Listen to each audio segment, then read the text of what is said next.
yun, isang magandang araw sa lahat mga tol. So tuloy po tayo sa ating paglalakbay at ito po yung update natin ngayon. So kasama pa rin natin ngayon, walang iba kundi ayun si Brad Edward, si Brad Dave at saka si Brad Janre. So bali apat kami ngayon na naglalakbay upang hanapin si Brad Arnel at unang-una yung kanyang pamilya na hanggang ngayon tol ay hinahanap at tinutulungan natin na mailigtas. So tuloy lang tayo tol, at sa mga nakaraan nating mga upload ay nainkwentro natin si Commander Adrian at ayun, tinamaan ng mga malalakas na orasyon. So tumakbo siya, kaya hindi na lang natin hinabol, baka may mga patibong siya na inihanda para sa atin sa oras ng kanyang kagipitan. Kaya tuloy kami tol, at syempre shout out natin yung mga minamahal nating taga-suporta na nasa ibang bansa. Ingat po kayo lagi dyan, dahil alam ko na kaliwa kanan yung putukan dyan ang mga missile na lumilipad. Kaya ingat po kayo dyan kung saan man kayo ngayon, lalo na sa mga trabaho nyo. So keep safe always mga tol, mga ate. Ingat-ingat po kayo lagi, lalo na sa mga ginagawa nyo. At siyempre shoutout na rin natin si Ate Milda Galang, kay Tita Rose, kay Tita M. Victoria, kay Mami Bayogos, at siyempre kay Ate M. Didaos, kay Ate JRC Ribas, kay Ate Nadim, kay Ate Hedi Gregorio, at kay Ate Nida Pinalangbang, shoutout po. At siyempre kay Nanay Dailin Choy, at kay Nanay Di Barosa. So, shoutout po sa inyo lahat, at kay Mami Marie Angel, shoutout po. Ingat po kayo lagi dyan, dahil alam ko na lagi nyo kaming pinagdasal sa aming kaligtasan. So sana tol ay magiging okay din ang lahat, kung ano man yung mga pagsubok na mga naranasan ko ngayon o naranasan ng iba kong kasamahan, ay ang lahat ng ito tol ay maituturing ko na isang pagsubok o hamon sa buhay na kailangan nating malagpasan. Kaya shoutout sa inyo lahat mga tol. Grabe. So nasilip ko pala yung mga video nila Rimart, at yun na nga, hindi din basta-basta yung mga nararanasan nila. Nabihag pala si Rimart at buti lang ay nakatakas. So salamat naman kung ganun. Sana kung sakaling man ay walak silang bumaba, ay tuloy-tuloy yung pagbaba nila. Kung hindi man ay sana magkatagpo kami dito sa area kung saan man silang bahagi ngayon. Kaya shoutout po sa inyo lahat mga tol, at ipagdasal nyo lang po kami lagi na kami po ay nasa mga ayos na kalagayan, lalo na sa mga sitwasyon na ito na nandito tayo sa bundok, at wala tayong ibang magawa kundi lalaban tayo at ipagpatuloy natin yung mga ginagawa natin, dahil alam ko na matatapos din ang misyon na ito at makapagpahinga din tayo ng maayos. So habang nandito tayo sa bundok tol, walang kasiguraduhan kung ano yung mga kaganapan o mangyayari. Kaya laban lang tol, hanggat may pag-asa, hanggat huminga may pag-asa tol, hanggat huminga tayo. Kaya lalaban tayo hanggang sa huli, at kailangan nating ipagpatuloy yung ating mga nasimulan, dahil alam ko na yung iba ay nababalot lang ng kasamaan, o dahil mahina yung loob nila, lalo na yung si Commander Adrian na natulungan natin yan dati, at ngayon ay nababalot na ng kasamaan dahil binuhay siya ni Commander Bagno.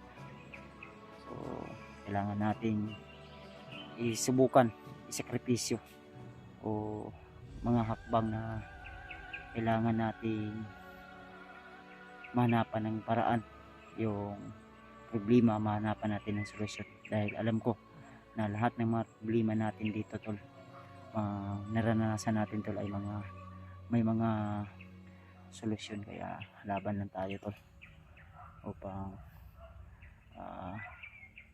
makapagpatuloy tayo sa ating mga ginagawa. Kaya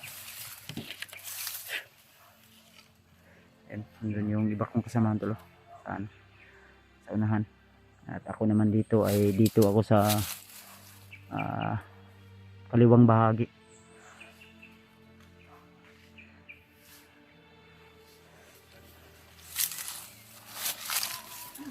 Mamasid kami sa buong paligid tol, dahil may mga naririnig din kami ng ng aso. At si Dave ay andun sa unahan, at si Jandy andyan din. Sumakit yung sikmura ko kanina tol, siguro sa yun, sa nakain ko, dahil may nakita kaming nadaan kaming mais, kumuha kami ng tig-isa, then sinugba namin. Ang problema, parang hindi ako nahilisan tol sa nakain namin yung mais, kasi pag bawas ko ay parang may mais pa rin. Kaya iba talaga kung yung tiyan mo o sikmura mo ay may diferensya na. Hindi nila agad matutunaw yung mga ganyan na mga bagay, yung mga pagkain na natitigas din. Kaya may mga pagkain tayo, biskwit lang, skyflakes, ganun, may kunting bigas na natitira, pero laban lang, dahil natihati naman namin yung mga mabibigat na dalahin. Yung iba nandiyan kay Edward, yung iba na kay Henry. Yung ni Dave ay sira na kasi yung bag niya, so yung nasa kanyang bag ay lang yun, gamit niya, yung pwedeng mailagay sa kanyang bag. Kaya cuman ninita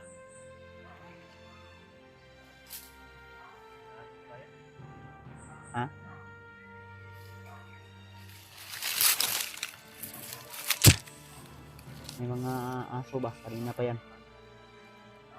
kita malugay din ni Riha. Radit kamu Brad, ninita Brad, para makakonta layo na itong nabaktas ba.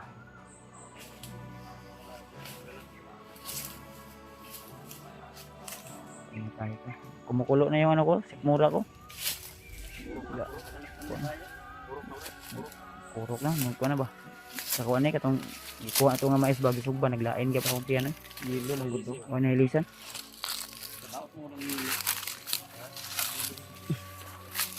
Yung sikmura ko kasi tol ay may diferensya na.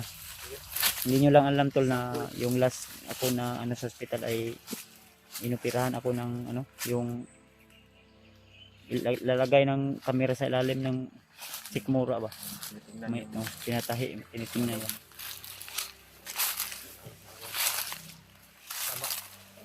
Ang taga ni dire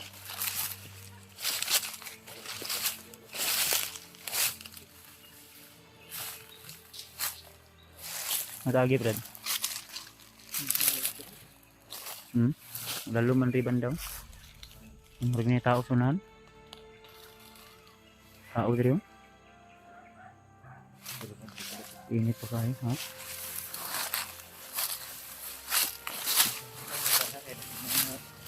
Bangag ba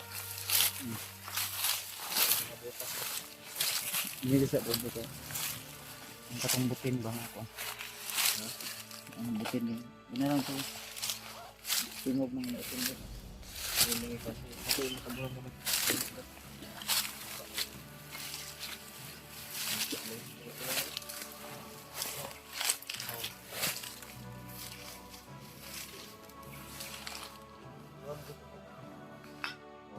Muna magpangka ba ya?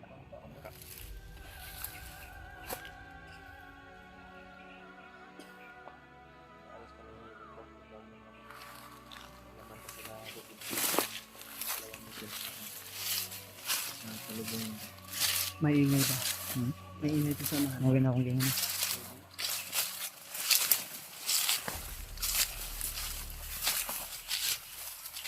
Tao, mandudog na. Bro. Mandudog yun.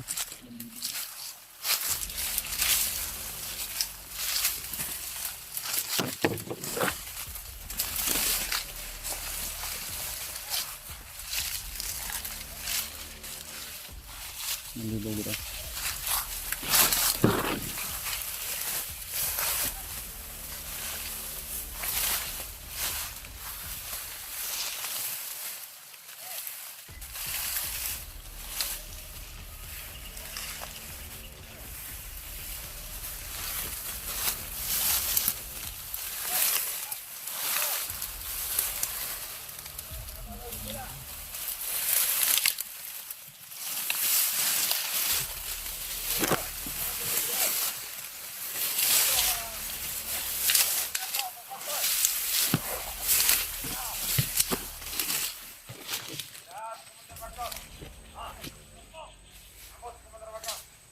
Dumating na itong barbag na to.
Kita makan.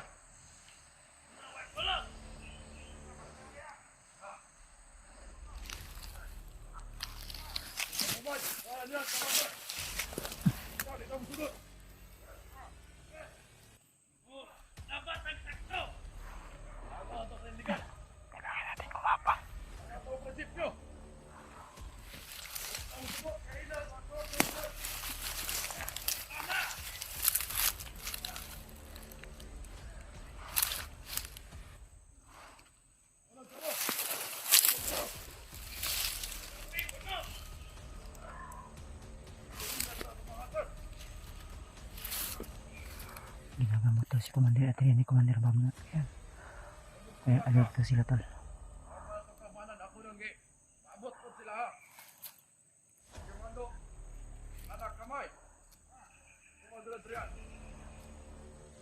Nasa kampo na nila. Si Commander Bagnot biglang sumalpot daw. Biglang dumating tol. Kaya naging alert daw sila. Ito pala yung narinig namin kanina na ano. Ito yung narinig namin kanina na mga boses pala. Na kailangan daw mag-alert na dahil nandiyan na si Commander Bagnot sa kanila. Nandito si Commander Bagnot sa area tol.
lahat.